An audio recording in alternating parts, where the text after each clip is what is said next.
You know that feeling when you find something really special, something actually made with real intention? Yeah, not just another box off the shelf. Yeah, Something with actual care put into it. exactly.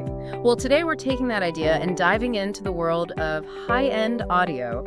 We're heading, conceptually at least, to Osaka, Japan. To explore Leben amplifiers. And for this deep dive, we've got some interesting sources lined up. Right, we have articles looking at the philosophy behind Leben. Our mission, really, is to figure out what makes a Leben amp different. What's behind this idea of precision, harmony, and, well, heart. And crucially, how that translates into the listening experience for you. Does it actually make a difference? Let's find out. So what is the essence of Leben? Where do we start? Well, the location itself is significant. The workshop is in Osaka. Okay. And the sources mention this blend of tradition and innovation there. It's not some giant factory. More like an artisan's workshop. Exactly. Very human-centric. Yeah. The idea is that real emotion can actually be designed into the circuits by skilled hands. That connects directly to their core values, doesn't it? Precision, harmony, heart. It seems so. Not just buzzwords, but, guiding principles. You can almost picture the focus in that workshop. Definitely.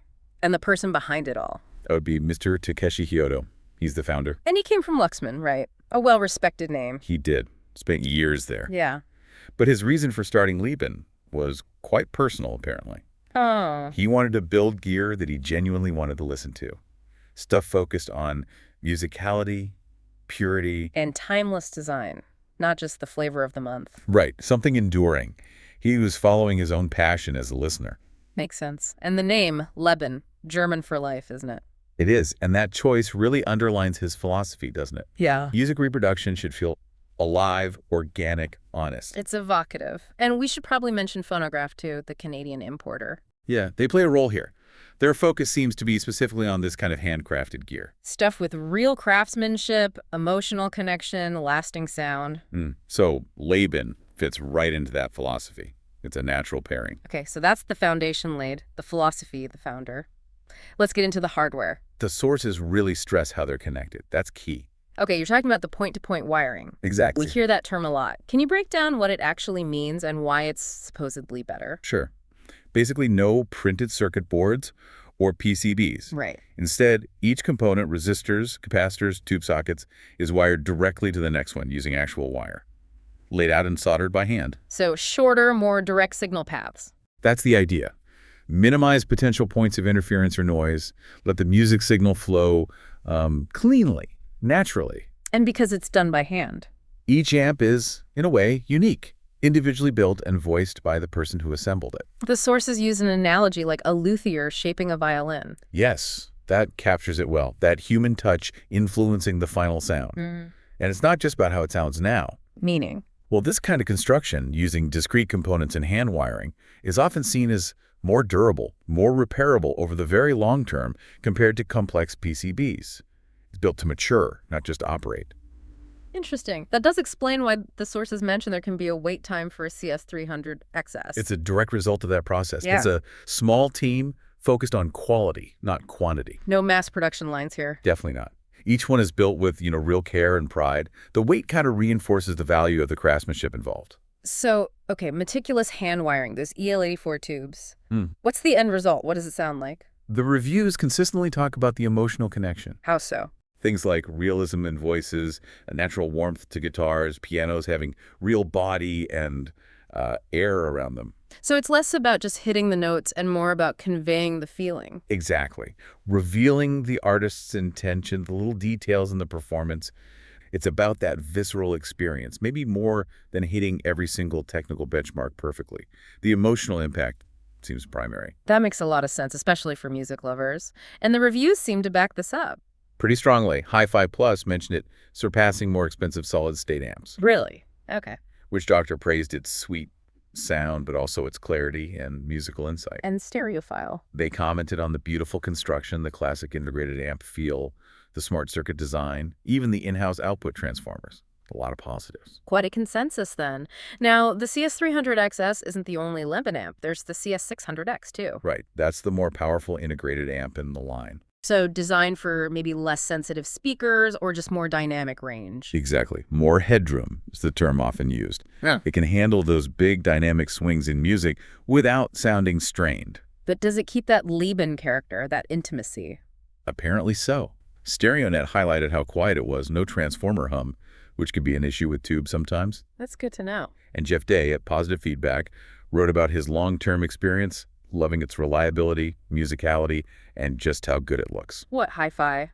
Also mentioned headphones. Yeah, they noted it sounded crisp and clear, even through headphones, which isn't always a given with speaker amps. And you mentioned earlier that point-to-point wiring isn't just about the sound now, but about longevity. Right. There's this idea of built to last. The sources bring up those old tube radios from the 40s and 50s. Still working today, many of them. Exactly. Yeah. Because they were hand-wired with robust individual components.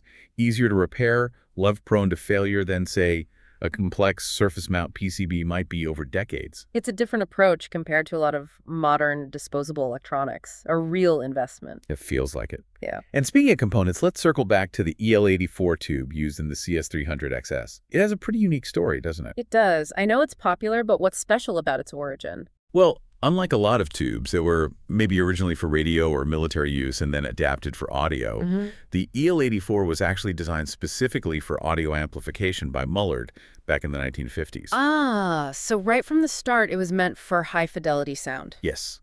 The goal was compact, high-quality systems, making proper hi-fi more accessible in post-war Europe. And sonically, what's its character? It's a pentode, right? It is relatively low power compared to some bigger tubes like beam tetrodes, but known for this richness, responsiveness, a certain sweetness. Engaging, maybe? Very much so. Often Yeah. described as lively, fast, articulate, expressive. Not clinical. And it has quite a pedigree in classic gear. Oh, absolutely. Legendary status, really. Yeah. Early Vox guitar amps the sound of the British invasion. Right. And classic hi-fi from Leek, Quad, and obviously Leben. It's still sought after in boutique audio today. So it's not just amplifying the signal, it's adding its own voice. That's a great way to put it. It seems to express the music, not just make it louder. Focuses on tone, emotion, that connection. It's almost like part of the instrument itself. In a way, yes. More than just a functional component. You know, this whole conversation really moves us beyond just looking at watts and impedance and distortion figures. It really does. With Leben, the narrative seems much more focused on the soul of the amplifier, for lack of a better word. That intangible quality. Exactly. And the CS300XS, especially, is often talked about as gear you grow with. Meaning you build a relationship with it over time. Yeah. It's not just a box. It might be your first step into serious tube audio, or maybe the last amp you ever feel you need. Because it provides that lasting connection, that musical satisfaction. That seems to be the idea. So if you've ever felt something was missing, that your system sounded maybe technically perfect but a bit sterile, the Leben philosophy offers a different path, prioritizing that emotional response. Maybe that's something you've been looking for. It's a compelling alternative. Yeah. So as we wrap this up, what are the main takeaways from our deep dive into Leben? Well, first, I'd say it's clear that Leben represents this distinct philosophy. It's about handcrafted quality, yes, but deeply tied to the emotional content of music. Fostering that connection. Right. Second, those Japanese values, precision, harmony, combined with Mr. Hayoto's personal vision, they really shine through. It feels authentic. And third, The methods matter. Point-to-point wiring, the choice of tubes like the EL84. These aren't arbitrary decisions.